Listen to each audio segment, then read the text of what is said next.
Hello, everyone. Welcome to the Everything Dodgeball podcast. I'm your host, Stefan Leitinger. So let's jump into the episode with our president, Mr. Duane Wysinski.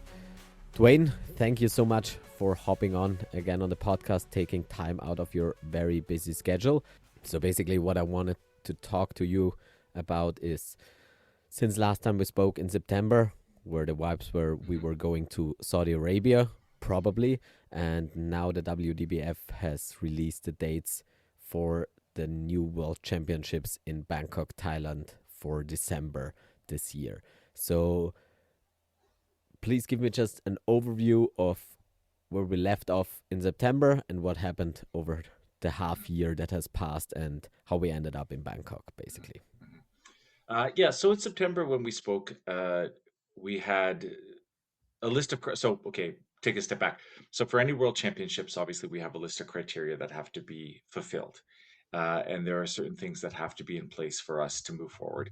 Uh, the Saudi Federation that we had been speaking to at the time was they were great. Like they really were great. They were trying to do everything that was asked of them. We were speaking weekly about some of the challenges we were having and some of uh, the things that were required on their end and on our end to kind of move forward. We were waiting on a few things that were in development at the time, as to whether or not we could move forward. And then when November came, we realized there were some things that we couldn't get that we needed, that they couldn't get that they needed, that we couldn't get that we needed. And in discussions with kind of looking through our requirements that we have to host and speaking with the community, it just became clear in November that we weren't able to proceed as we had discussed, and so we had to look for an alternative. And we had a few cities step forward. So we have a few cities and tourism boards that we kind of speak to or that we meet over the course of time in different events. We had a few that had stepped forward. We had a couple of options from our bidding pool, but we knew that this was a very last minute thing. It was very short notice. We had a few cities step up, and Bangkok, Thailand was one of them that stepped up. And at the same time that they stepped up, we had a new individual that had come to us to start an organization in Thailand. He attended the Asian Dodgeball Championships that were in Kuala Lumpur, came to us and said that they'd be excited to kind of take this on at the last minute, and they felt comfortable, like resource wise and personnel wise, that they were able to kind of take this on. So that's kind of the journey. It's not the first time that we've kind of had to shift courses at the last minute. It does happen sometimes, but I think this one worked out well. I think that Thailand as a destination seems to have been well received by the community, seems to have been well received by the membership, and I think it's going to be like a really interesting location. We don't have a strong presence in Southeast Asia. That's Mhm. probably the area of the world where we probably have the fewest members and the least amount of activity. So the idea of bringing a big event to Thailand, like we've already gotten emails from Vietnam, we've already gotten emails from other parts of the world in that region that we've not yet engaged with.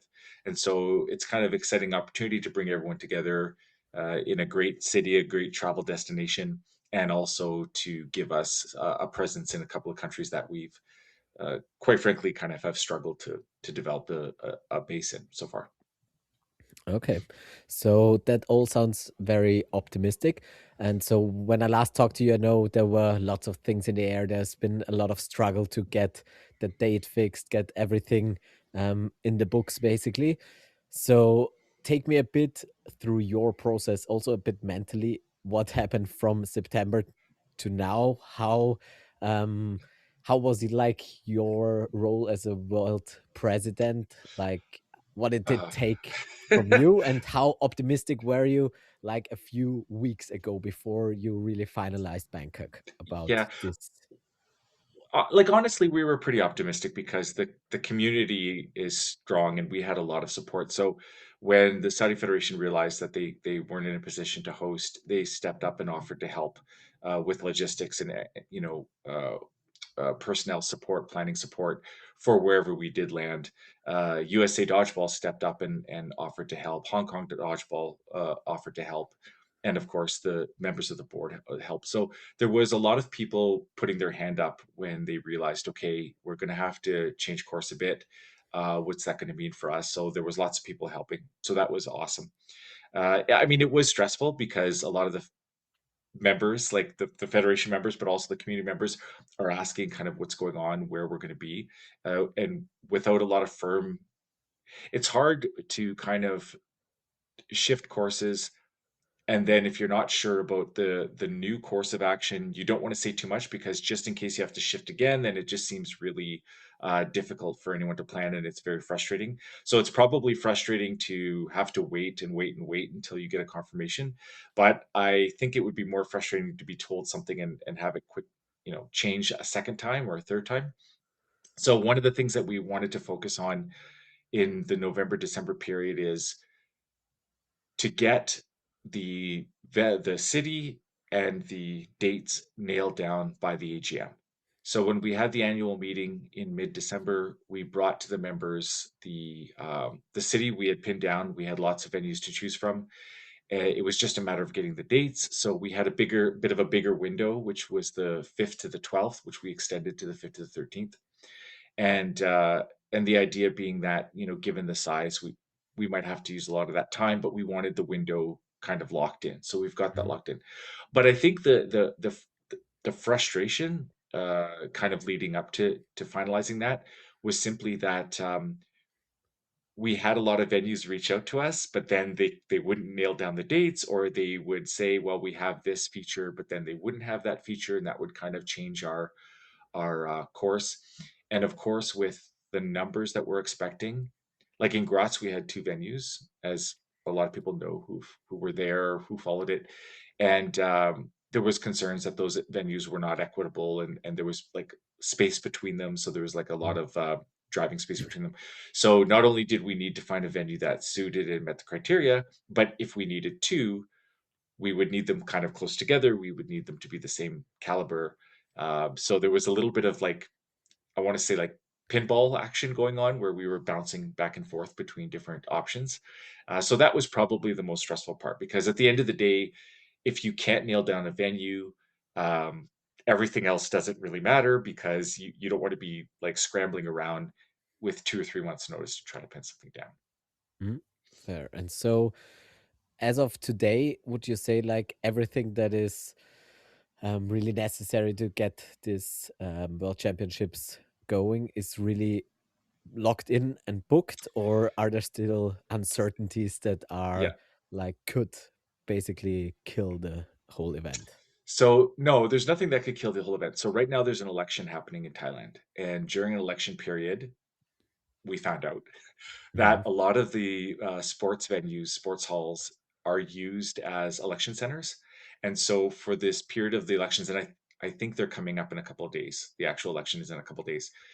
So during the election period, like no one is signing contracts, no one is moving forward logistics because everything is being co-opted by the government for the period of time until the election's over.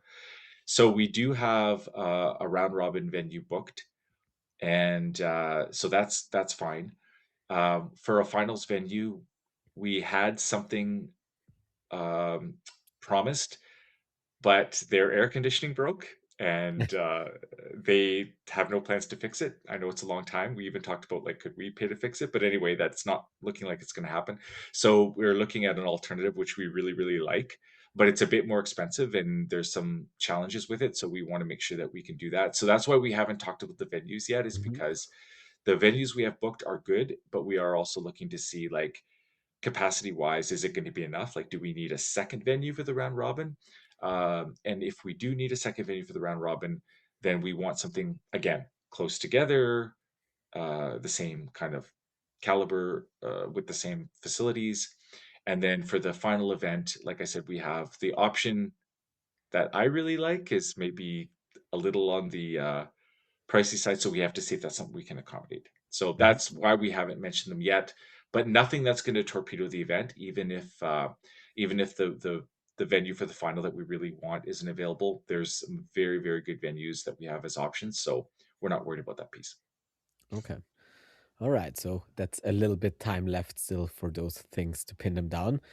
Last time we talked, you said there were certain requirements or criteria that sort of a host nation needs to meet in order to be able to host. How do you feel about those requirements in Bangkok, where there isn't really a dodgeball community as Yeah. far as I know, and all the rest? Yeah, I think the requirements are so if we start kind of at the baseline requirements, it's venue and facilities. So there's lots of good venues and facilities in Bangkok. Bangkok is of course a huge city, and I mean we don't want to do too much in the suburbs and the surrounding areas because that increases travel time and it lowers the availability of things like hotels. But in the city proper, there's lots of choice for really good venues. Uh, they hosted the Southeast Asian Games, so they do have a lot of venues in place that have kind of state of the art flooring and internet and climate control and everything. So that's really good. So that's kind of the baseline. The second is, of course, you want a strong local organizing team. So the very brand new Thai Dodgeball Association, very new, but they have a very strong team with really, excuse me, good experience in events. So if you take that plus USA, Saudi, Hong Kong putting up their hands to help, so that's criteria two is met really well. The one of the things that we have talked about, so two of the things that we've talked about a lot in the last year is having a venue, having a host country where there's this feeling of security and acceptance and inclusion. And I think Thailand is very good for that, hits that criteria. So that's a big plus. And then the second, of course, was the idea of like visa access, mobility, the ability for countries that struggle a lot to get into different countries, and quite frankly, a lot of countries in the West. Um, I think also Thailand is pretty good that way. Like it's I mean it's not perfect. There are very few countries that give us the option to control visa access, Mm. but Thailand is a little easier. Um, and because they're very tourism focused, they have a very good visa application process, like a quick turnaround time, and the criteria is a little easier to meet. One of the issues that we had in Austria and then in Canada before and in Mexico before was that not only were the visa criteria stringent, but the application turnaround time was long. So countries would wait for months just to be told no, and then the ability to appeal or to take another course of action was almost impossible. So with Thailand, the visa process is a little lighter, and the turnaround time is quicker. So if there are issues or there are countries that come against roadblocks, at least we should know months in advance, and we should be able to mitigate those.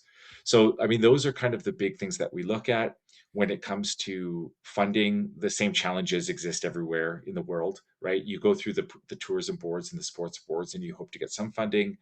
So a lot of things in Thailand are quite cheaper, certainly than they would be in Western Europe or in Canada Mm. or United States. So the cost is going to be a little bit better. Flights, of course, are expensive. There's not much we can do about that no matter where we go. But I think in terms of all that criteria, venue, team, accessibility, cost, I think Thailand it meets those criteria quite well. Mhm. What's like your current information about nations from Africa, for example? Gonna what's like their chances of getting visas for Thailand? Do you know anything about that? For some, I think it's quite good. Like I think it's for some right off the bat, I can say it will be better because of different diplomatic connections that exist within some of those countries, between some of those countries. Um, it's hard to say what it's going to be in absolute terms. Like I don't know. I can't say for sure, but what I can say is given the fact that the requirements are a bit better, given the fact that we've got a bit of support from the city right now to do this event, and given the fact that the turnaround times for applications are a lot quicker, we at least can mitigate this, right? So Mm. we can at least kind of get some of the countries that have historically struggled for applications, we can get those applications done much, much sooner and much, much more quickly. And then if we struggle, we'll be struggling in March, April, and not, 2 weeks before.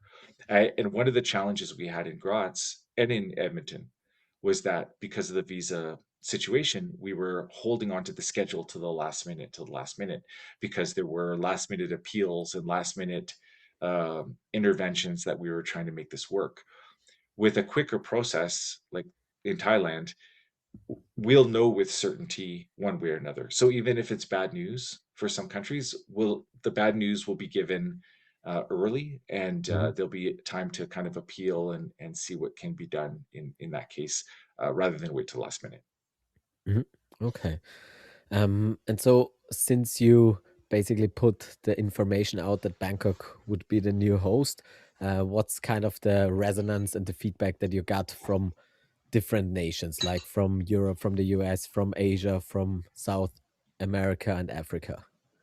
I honestly, the feedback's been really, really positive so far. Like I've gotten a lot of messages and emails from a lot of the countries who weren't really sure what they were going to do, deciding that they're going to proceed, that they're going to be in Bangkok, which is great. Uh, the emails that I've received for some of the African countries where I was thinking like, well, now the visa issue has kind of been brought up again, has been very positive. There's a degree of confidence that they'll be able to navigate that process and get through. So that's really good. Hmm. So it's been pretty positive. And like I said, like the support from that we've received from some of the other federations in putting up their hand to help has been really good. So far so good. I mean, there are probably some countries that realize it'll be a bit more of a challenge for them, and it's a little further away for some countries as well. But so far there haven't been any complaints. So there's been Okay. questions, of course, but Yeah. so far not much for complaints, which is good. Okay. That's very good. And so what from your point of view, what are like your biggest concerns regarding the whole event since it's not even a year from now? What are like your Yeah, biggest issues that still need to be handled? yeah, like funding is the biggest Mhm. one, is money, right? Um, like I said, things are a bit cheaper in Thailand. It's true, but the nice venues still cost what a nice venue would cost anywhere, right? So if you want to get something that's for the final, that's a nice venue that can accommodate um, like high speed internet, good seating, you know, be able to have like vendors there, be able to have good space for athletes. To get a venue, you're going to pay a good chunk of money, and now we're kind of like we're lucky because we're doing this in the early part of the year, so a lot of Mhm. budgets haven't been set until spring for some of the organizations in Thailand. So we're getting in just like at the wire to try to see if we can get some funding or support. So I think funding is always the biggest thing. I think in the last couple of years, the feedback, like obviously we want places that are air conditioned and have good space for athletes. So that's kind of like getting something that meets those criteria. We can't just get a good venue. We need a good venue that does those things. Mhm. Trying to coordinate a couple of different venues that are close together is always a challenge because different venues have their own process, they have their own schedules, they have their own ways that they provide permits or provide access, and so you're not just dealing with one. You're kind of, if one falls through, then you have to figure out what to do with the other. So yeah, there's still logistical issues. Like I think that's the biggest thing is like, can we get what we want at the price that we can afford? Mhm. And for the round robin venue, I think we're fine.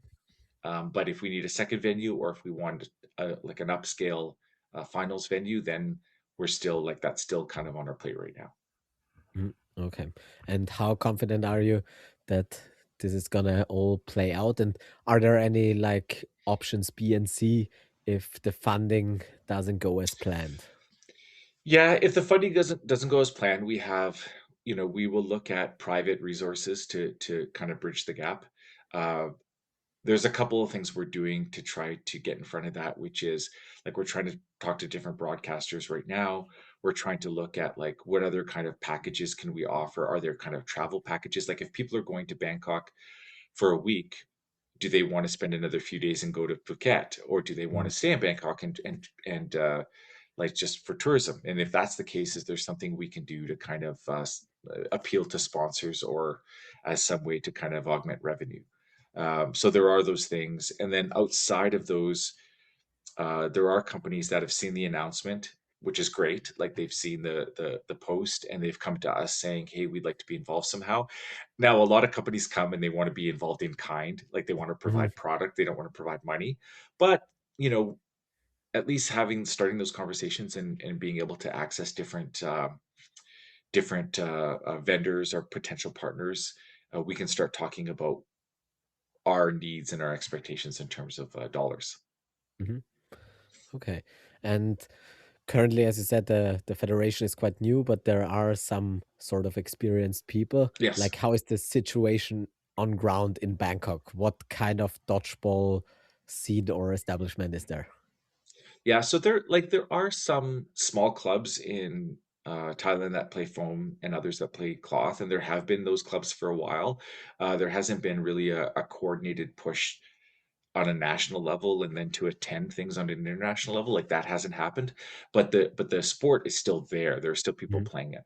So one of the things that we've started to do is to reach out to those people we find to kind of say, hey, now this is coming, and generate a bit of excitement. But the fellow who is moving the national federation forward has worked, has played in with Hong Kong Dodgeball Association for years and years and years. Very familiar with the sport, very familiar with the community in Asia. Like I said, was down at the Asian Championships and getting to know the different partners there. So I think experience in running big events, experience in kind of the commercial aspects of what's required for the event. I think the group there is very, very experienced.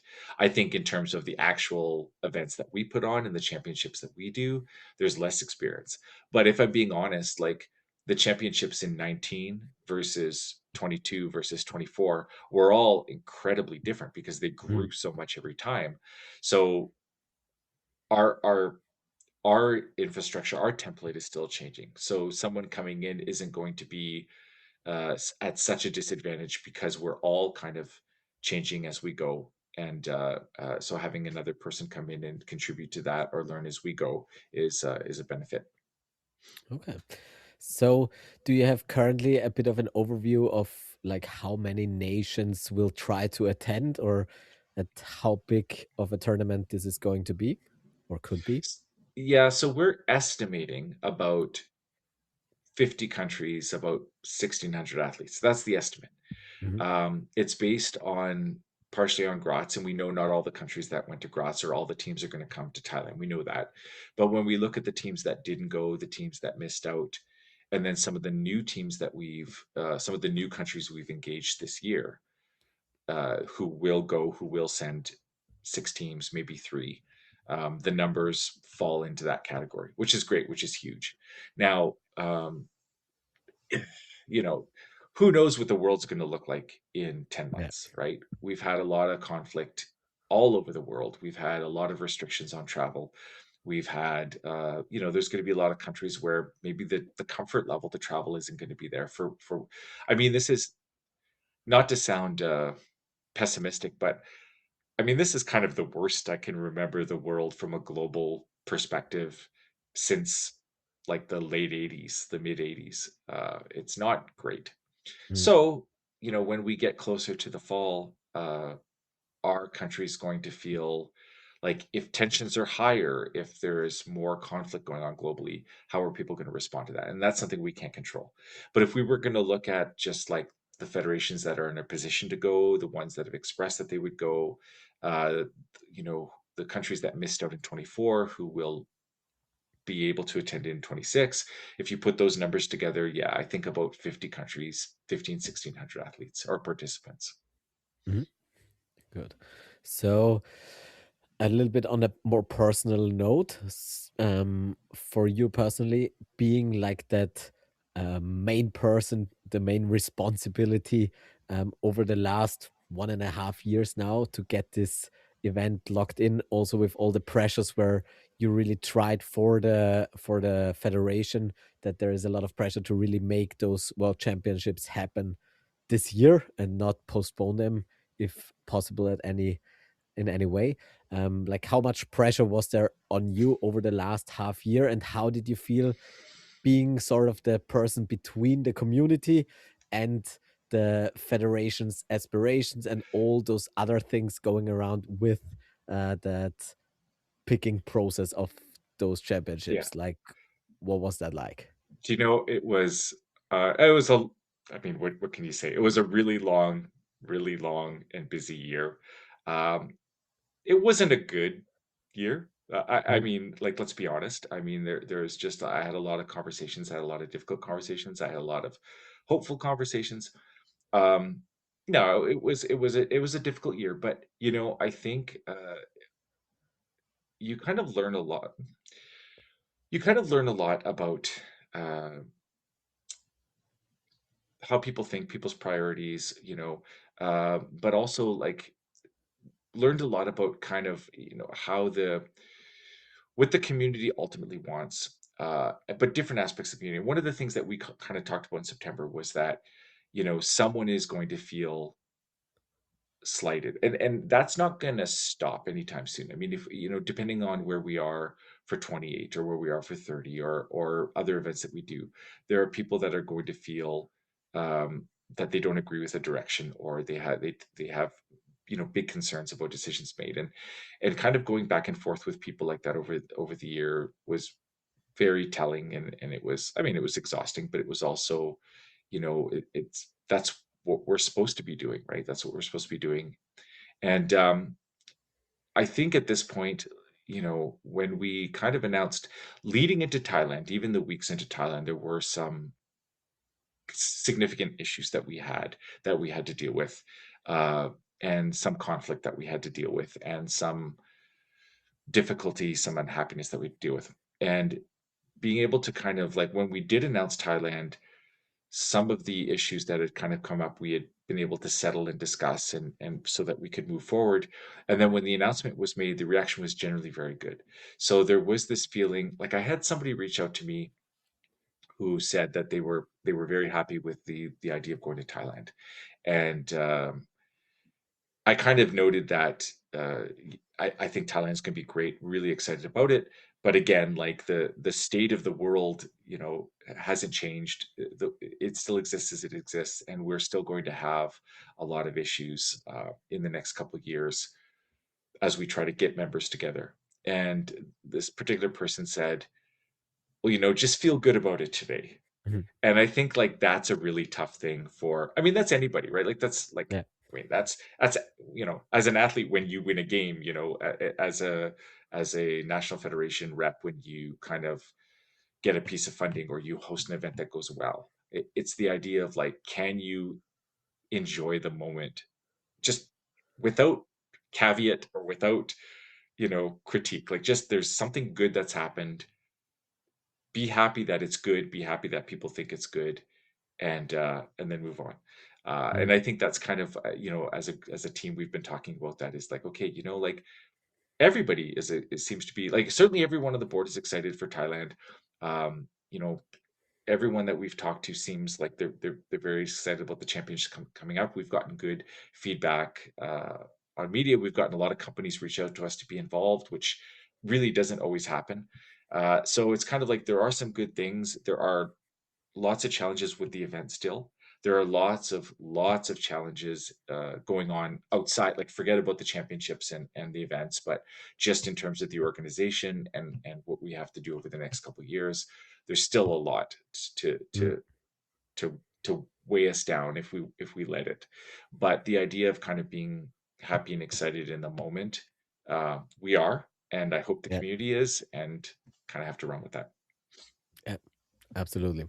Yeah, I think that's so important to have like those silver linings and really know at the end of the day why you're doing it. Because as you said, this was definitely a very stressful year for you, for the whole team around. And there were so many obstacles that no one wants to have. If you're organizing stuff, it's difficult enough. And if you're doing it in a sport that has so many issues and problems in its growth period, that arise along the way, and then you have to deal with something like that. And obviously you have, the bigger the community gets, the more interest, the more um, just difficult or different opinions you get, and you're basically the punching bag for everyone.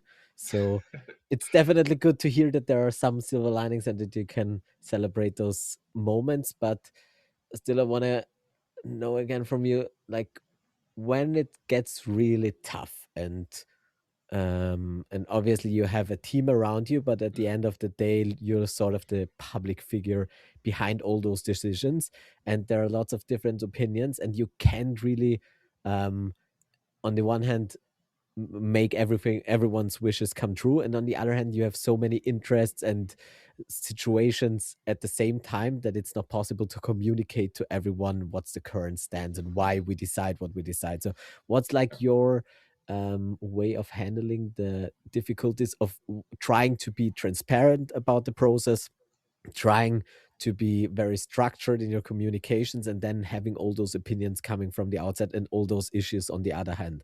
Like, how do you manage that alignment? Yeah, no, it's a great question. I think I think there's two things. Like I think within the community, everybody, I will say this, everybody wanted to talk. Do you know what I mean? Like there were no like there were so many conversations had like between say April and December of 25.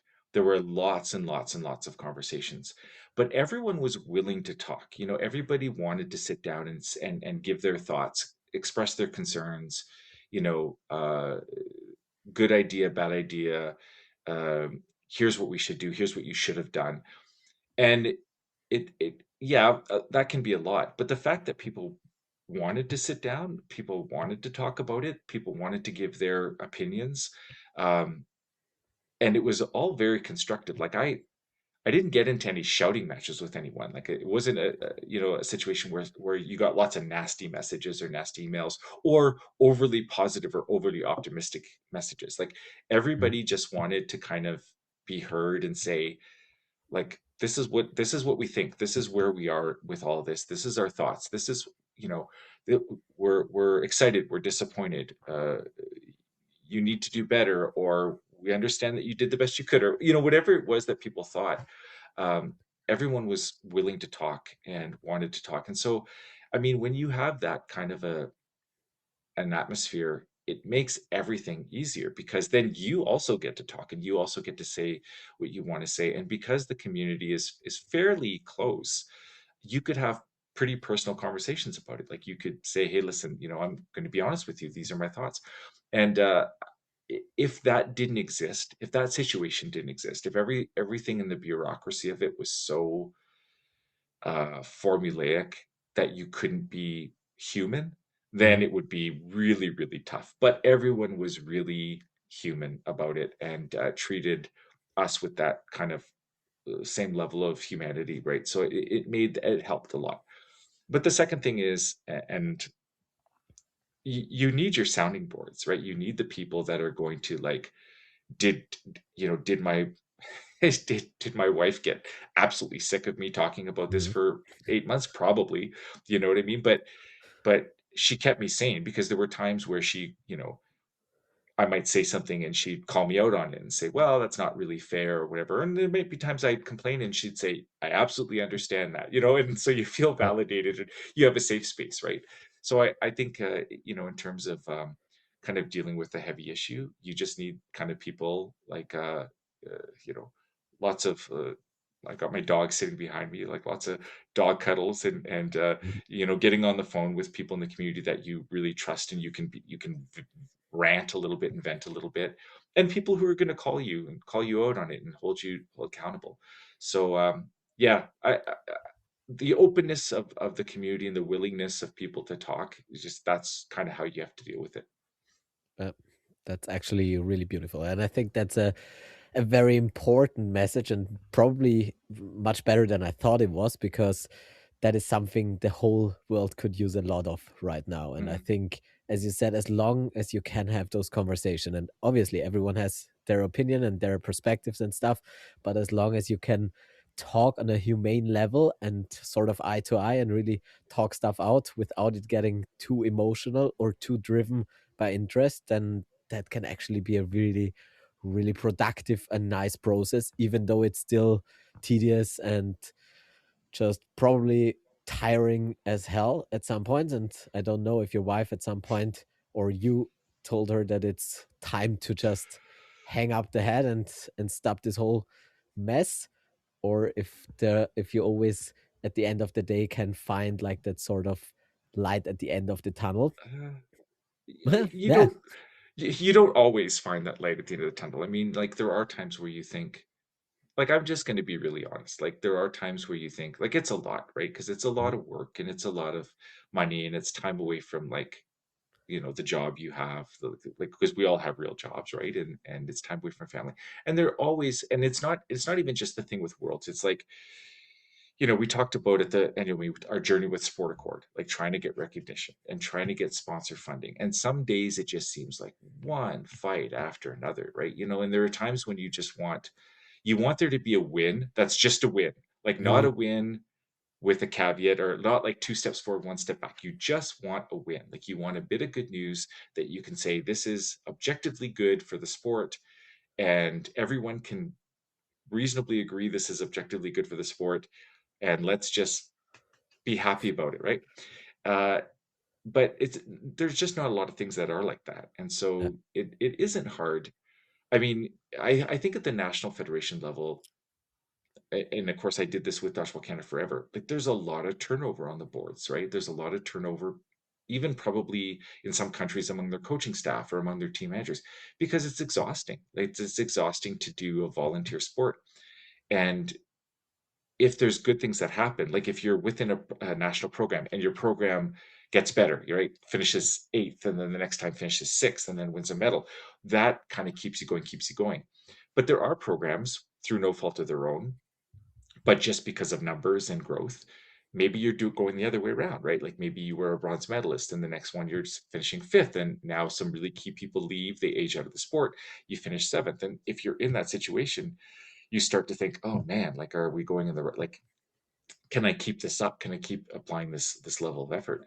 And I don't think there's anyone among us who hasn't at some point said, maybe I just need to step aside. And again, to be honest, like when things were kind of at their most complex in our conversations with federations and with the community, there's a party that says, well, maybe it's just someone else needs to come in with fresh eyes and a different perspective that's going to come in and do something different.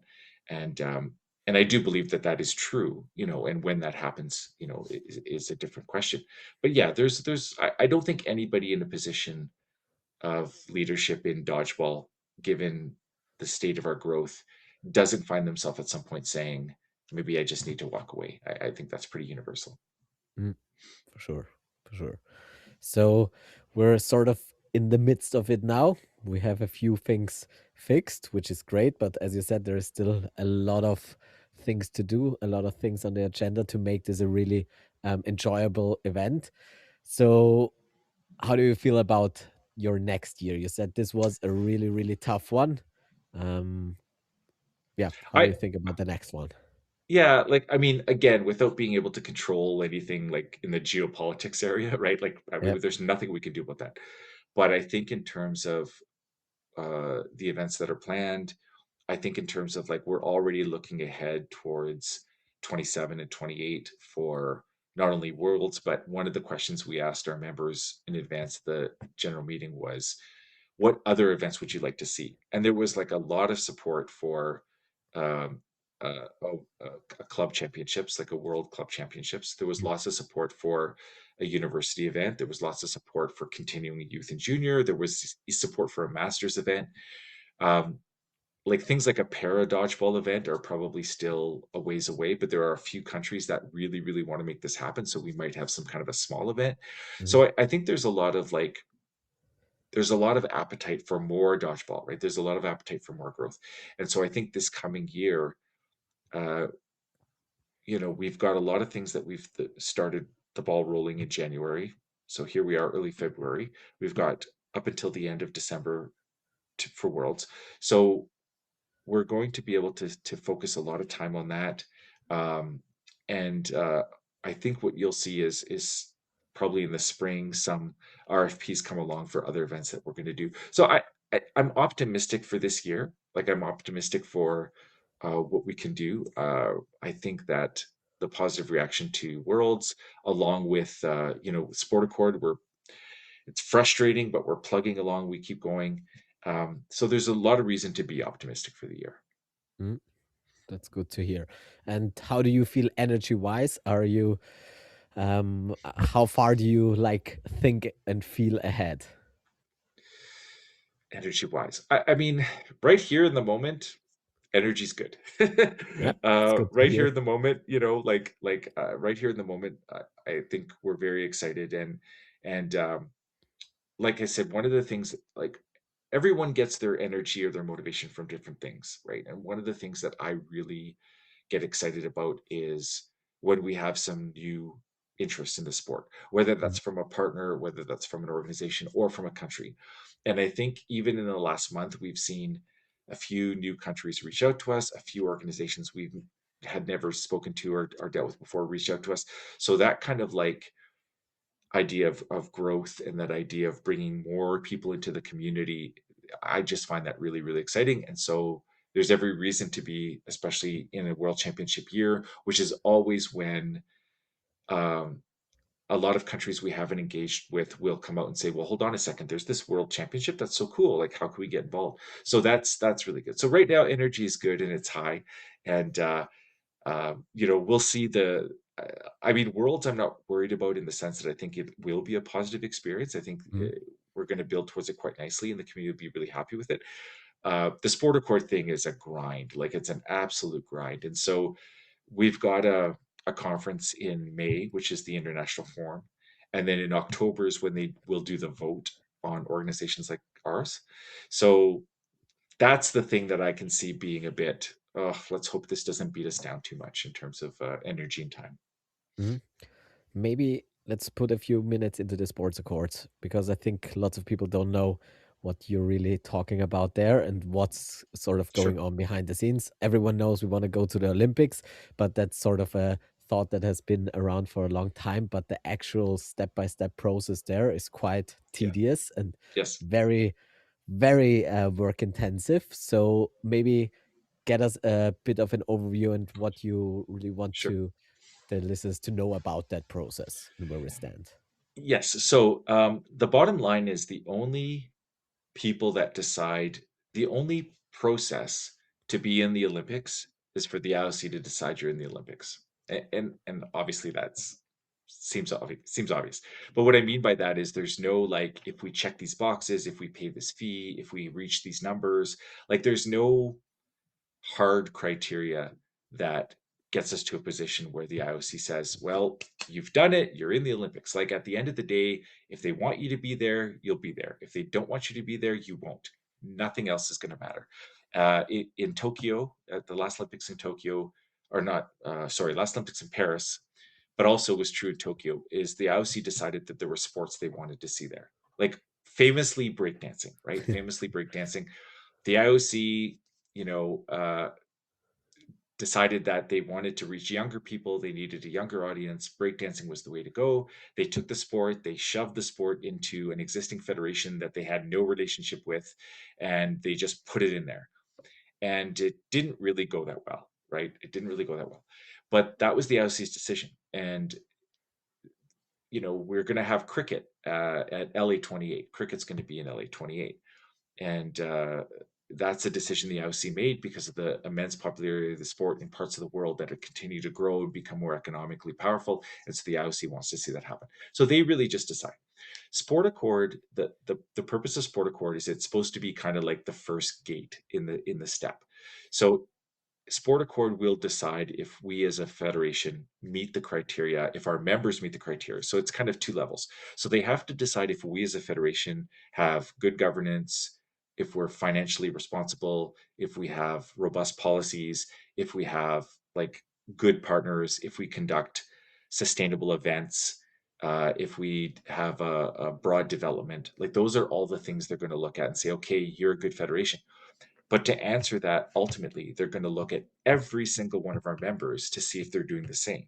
So they're going to go to Austria and they're going to say, do you have good financial management? Do you have good governance? Do you have good, is your social media robust? Or do you have good partners? What's your relationship with the sports ministry and the National Olympic Committee?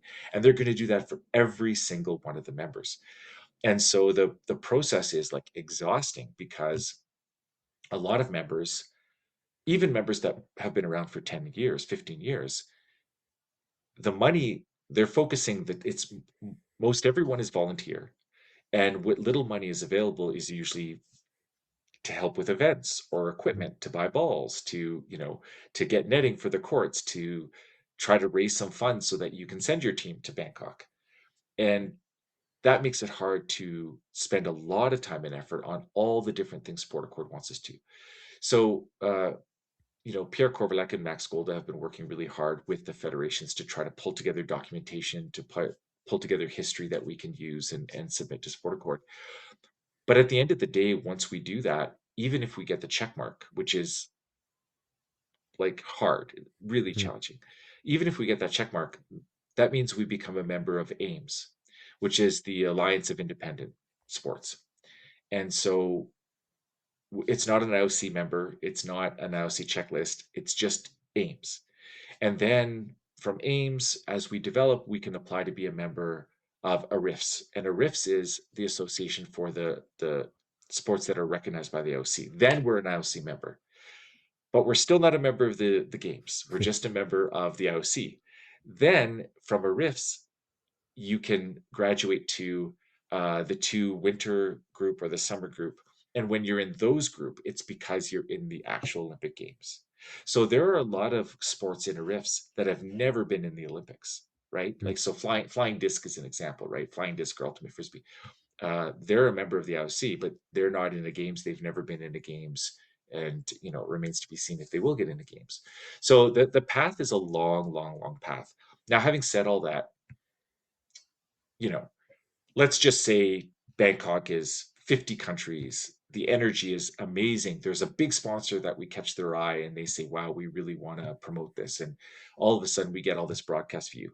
There's nothing that stops the IOC from coming to us and saying, okay, you're on deck You're up. 2030 in Brisbane, you're up. You get to go to the Olympics in 2030.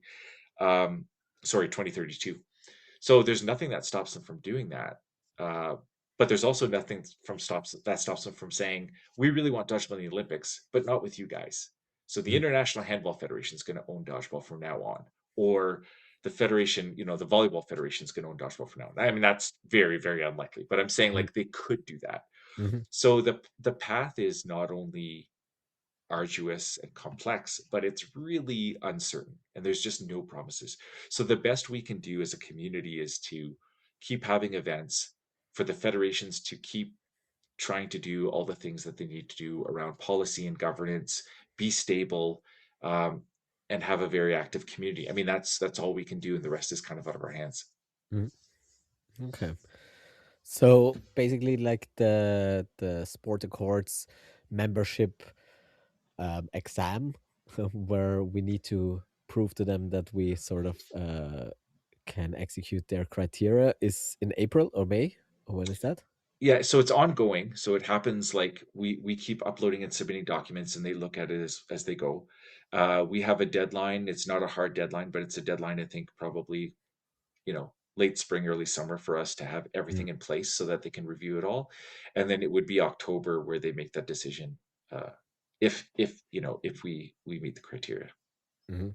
And if we don't, when's the next time to apply? Or Next year, we have a 4-year window to hit all the Mhm. criteria. So it's feasible. Like I mean, I think in 4 years could we get like, so we need to have 60 national members that hit the criteria. So 60 is a lot. Mhm. But we had 50 countries participate in continental championships, or I think it was 53 countries participate in continental championships in 2025. So we're not that far from that. Mhm. Um, and that didn't include some of the new countries that came over during 25. So I think in a 4-year window, I think we could meet that. It's just that we're also aware that it's a big strain on national federations to do this, and we don't want national federations to feel like they have to sacrifice time that they spend on programming and development for administrative Mhm. stuff related to sport accord. But that is the case, right? Yeah. Okay, so it's sort of a balance between the things that actually matter to grow the sport and the Yeah. things top down that you need to make it easier to Yes. grow the sport or get it recognized. That's a perfect summary. Yes. Yeah. Okay. And yeah, everyone likes to do administrative things. So around the world, it's probably the same It enthusiasm is. about It that. is. Okay, I Yeah. completely If get there's that. if Yeah. there's one thing that binds us together, it's a common dislike for filling out forms and creating plans. Uh, it's one thing to do that kind of work with the goal of like how it's going to benefit your community Mm, immediately, and it's a whole different thing when you feel like, okay, I'm writing three different plans and I'm doing so to check three boxes. yeah. And I mean, that's, and just so everybody's aware, like that's just not our problem. Like I can name four or five small federations off the top of my head who are equally frustrated, who equally like they feel they need to do this, they feel they need to go down this path. They, like everyone, we all have Olympic dreams, right? We all have Mm, dreams of kind of hitting that highest level, but it's a frustration for everybody. It's something that we're spending time and effort on, sometimes at the expense of some of the other things we should be doing. mm, fair. Yeah. So that's politics, administrative things, and that doesn't get easier the more the No, sport grows, basically, unless there is at some point money involved and you can pay people to do those tedious tasks. absolutely. Yeah, Yeah. absolutely. Yeah. Yeah. Okay. Well, thanks for the overview. I think not many people were aware of how specific that is and how tedious. And as you said, 60 nations, that is something that we could theoretically reach, but to get all those nations, and we know how the even the biggest nations are structurally Yeah. not as professional as we like them to be. And obviously, we have a lot of things that we worry about more from a day-to-day basis, and that keep the minds of our volunteers. So that's definitely not an easy thing. But yeah, let's hope that the community pulls together and in some amount of time we get there. All right, I have a few listener questions that I think we haven't answered completely, so maybe we get into those, Sure. and then I think I'll let you go. So I think we covered that sort of, but I still want to ask it. So, what are your thoughts on a new federation hosting the biggest world championships so far? Yeah, I mean, I'm not terribly worried about it. I understand people's concern, but it's again like the actual people involved are not new to the sport. They're not new to events, and they're going to be supported by, like, given that the Saudi Federation couldn't host a lot of their like a lot of their personnel, they're happy to support in Thailand, USA Dodgeball, Hong Kong Dodgeball, and then WDBF taking a very direct role too. So I'm not concerned about it because we're not just throwing it over the fence and walking away.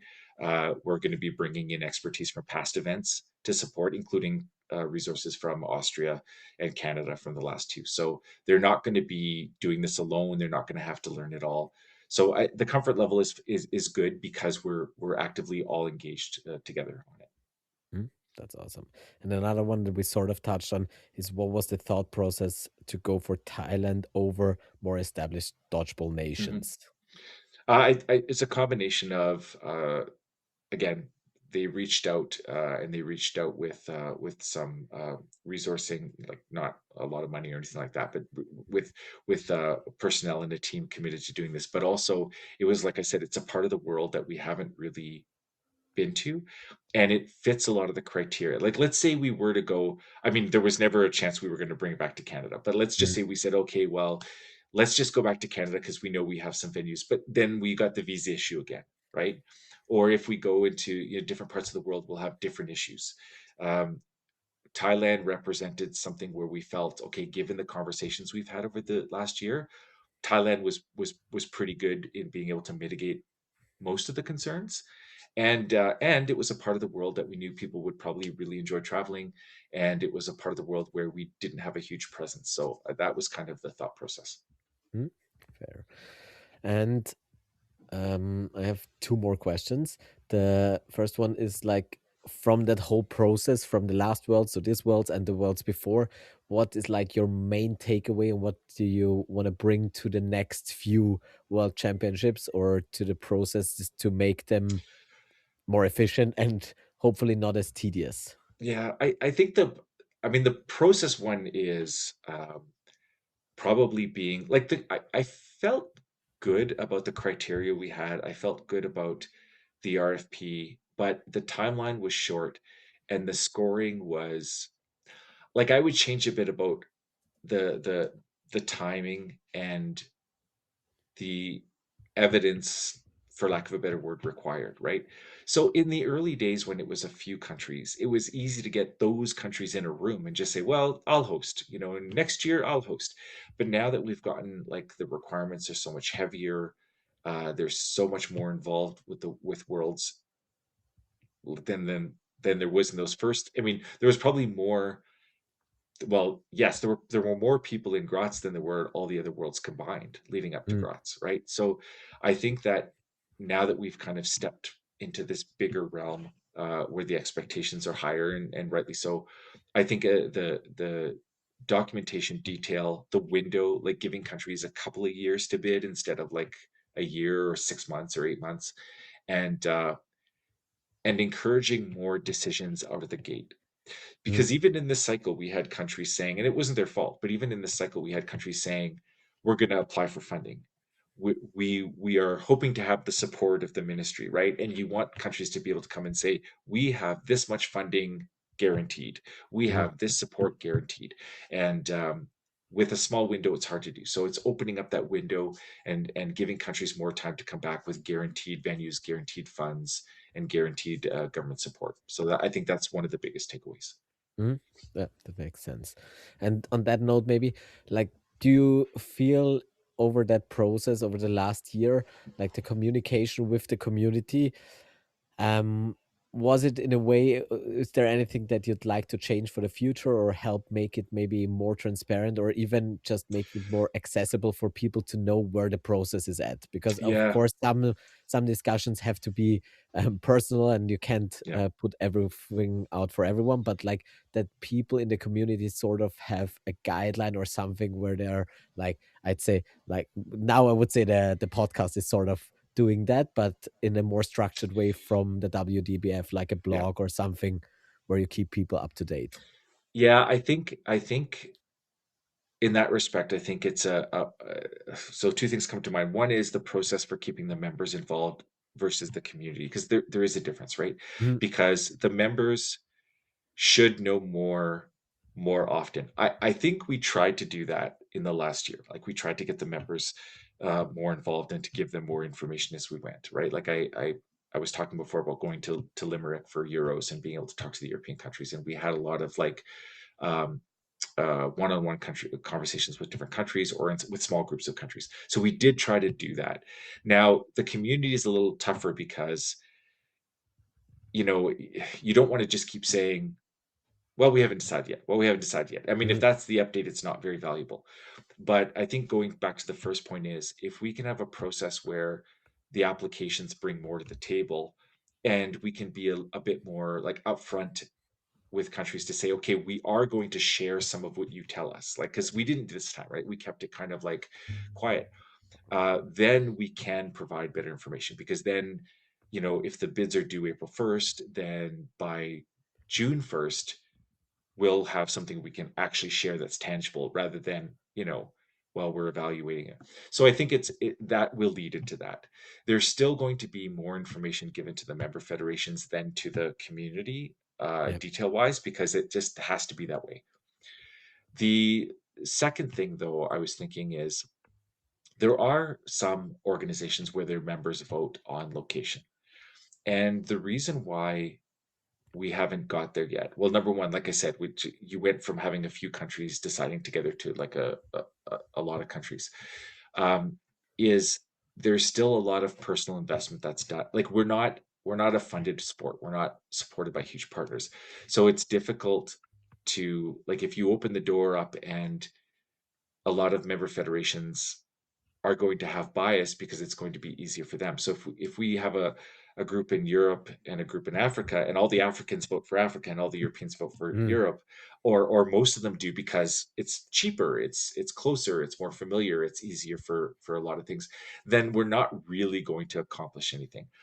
But if we can pull together maybe a larger evaluation group from the member pool, and say, like, these are the criteria you have to look at. So you may want it in your backyard, but like, really look at these criteria, and decide if this fits or not.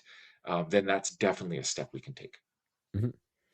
Okay, and obviously, like I said, with the community, it's not so easy to make everything transparent. But like having sort of a channel, should the channel be that like the board talks to the nations, and the nations sort of have it in their own responsibility to talk to their individual communities, or Yeah. should there be like an official sort of maybe some statements made every, or a blog post or something that comes like officially from the WDBF, Yes. where everyone in the community can access it in some sort of way.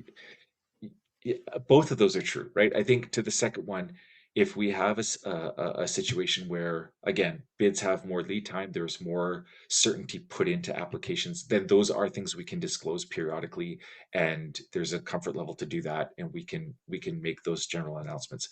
Um, but I do think, like, in defense of the national federations, right? Just so nobody thinks that the national federations were being remiss. Like, we did say to the national federations during the process, here's what we can share with you, but we need this to be not public yet because there's just so much more to do. There's no point in putting this out there to be Mm, public when there's no decision or there's still so much to be decided. So the national federations kind of knew some things as the talks progressed, but that there was only so much that they could share. So in their defense, right? mm, So again, going forward, I think if we get to a position where we can share more earlier, it's still probably going to be mostly through the national federations. Not that we can't have a channel that's a one-way channel where we put out a newsletter or an announcement every month to give an update, community update. Like, absolutely, we should be doing that anyway with different things. Like, I aware of that.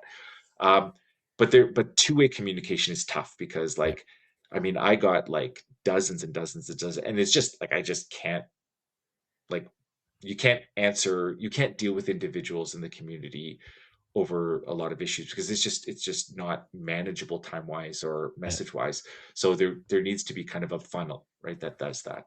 But that doesn't mean we can't have something coming out from us that's more pervasive, more community aware. Mm, okay. And I think the last question for me, like, what is it that every individual dodgeball player, the community, can do from now till, let's say, December to help support, make on the one hand that event go great, but also everything in between to help the sport grow, help the organizations to get into sport accords or stuff like that? What is like on Yeah. the lowest level we can do? Yeah, I honestly like the I mean, and there's so much. And I in a perfect world, everybody that's a player or a coach or a volunteer, puts a whole bunch of time into doing a million things that can be done. But that's not practical and it's not Yeah. a reasonable task. But honestly, the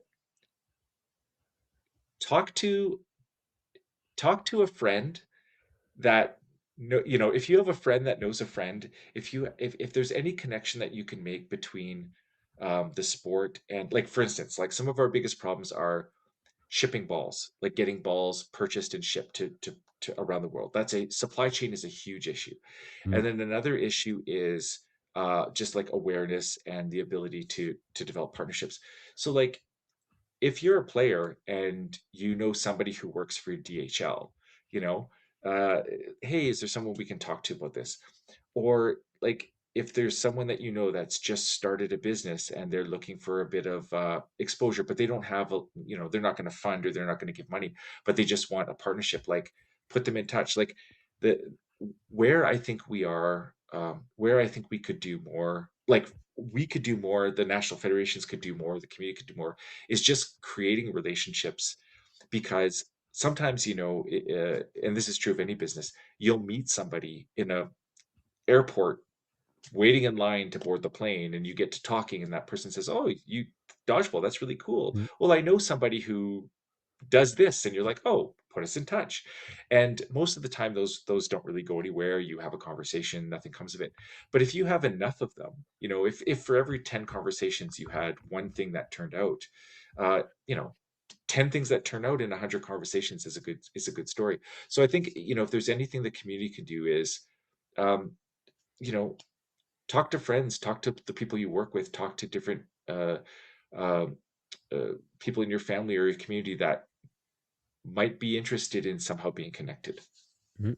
the more connections we have, the more the better. possibility of something happening. Yeah, for sure. I think that's a good message. That is not something where you like put the burden of everyone has to do something, because it's just we all know that's not how it works Yeah, in sports and anywhere. But I think that is a very easy and practical thing to do, and probably nothing comes of it. But if it does, everyone's off the better for it. So, yeah, yeah, absolutely. I think that's a good message. So, Dwayne, if there's anything else you want to get off your chest, a little rant or anything else, um, Uh, no, no, I would just as kind of for information purposes, I know we've been talking about online coaching and officiating mm, certifications for a long, long time.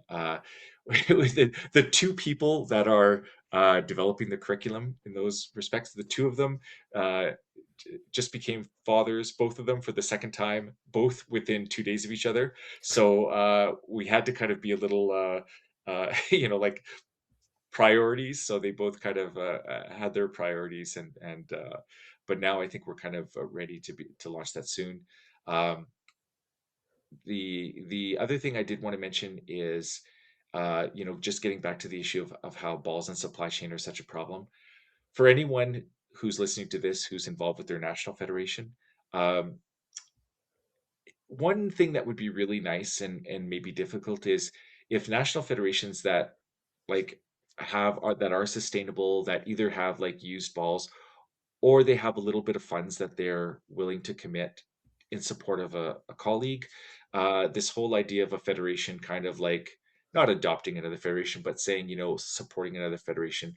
If a federation out there says, we can afford to send 24 balls to a country that is really struggling to afford that, um, I cannot stress how helpful that would be. Like mm, I cannot, because it's happened before. Other federations have done it. They've been amazing. They've said, "Hey, yes, we've got a couple cartons. We'll send a couple new cartons to a country." Shipping right now is so prohibitive in many parts of the world. So if there's a country that's saying, "You know what, we'll kind of do this as a gesture of goodwill in advance of the worlds," please reach out to me and let me know because that would go an incredibly long way. okay. And you want people to reach out to you directly or someone else? Not that you get more on your plate. Is there someone else they can reach out, or should they really Yeah, message you they personally? they could reach out to me or to Pierre. Yeah. Is probably the easiest. We do have like if you reach out to Kim at worlddodgeballfederation.com or Bianca at worlddodgeballfederation.com, those are two wonderful, wonderful people that help me with a lot of stuff. And if you reach out to either of them, that would be good too. Awesome. All right. That's a good thing to leave it there. So, Dwayne, from my side, again, I said it before and I'm going to say it again and say it in the future. Thank you so much for doing what you're doing, for Thank you. Thank you. um, really like putting all of this time and energy into all those endeavors. And I think it's a tiny glimpse into what you're doing daily for the sport and all of the stuff you have to wrap your hand around. And really, yeah, just thank you. I hope everyone Thanks, Stefan. knows Thank you. how much value that is for the community, and I hope they understand that it's just not easy. And if anyone wants to critique it, that's completely fair, but really try Absolutely. to put yourself in those shoes. It's not easy at the lowest level, and at the highest level it doesn't get any easier. And so appreciate the people who do something for the work. So I really Thank you. appreciate it, and thanks for your time again, and I hope Thank I you. talk to you, man. Perfect. Thanks so much, Stefan. I appreciate it very much. Thank you.